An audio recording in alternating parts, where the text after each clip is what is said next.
İşdən qazandığım pulla mamma Toyota RAV4 alıram. Gün 3. Çoxunuz soruşursunuz ki, bəs sizin RAV4'ünüz yox idi? Bilməyənlər üçün qısaca danışım. 2024-cü ildə 11-ci sinifin buraxılış imtahanında maksimum nəticə, yəni 300 bal yığdığıma görə bacım kimi gördüyüm dayım qızı mənə Toyota Corolla Cross hədiyyə eləmişdi. Get qızı. O sənin sürpriz. Maşın?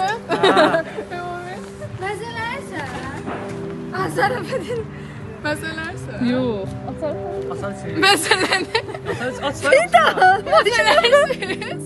Yox, maşın bir ay burası 3 bal biz artıq yazmışıq ora.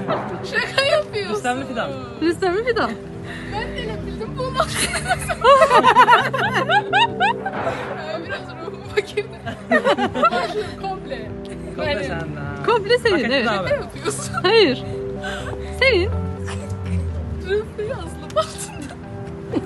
Corolla Cross-u görünüşdə çox RAV4-ə oxşadığına görə hamı elə bilir ki, bizim RAV4-ümüz var. Bəs indi deyə bilərsiniz ki, onsuz da Corolla Cross RAV4-ə oxşuyursa, niyə RAV4 istəyirsən? Bunu da gələn videoda danışaram. Əgər siz də bu məqsədimə çatmaqda mənə kömək eləmək istəyirsinizsə, jurnal və çərçivələrə səhifəmə keçid edib baxa bilərsiniz. Hər sifarişiniz məni bu məqsədə bir addım daha çox yaxınlaşdırır.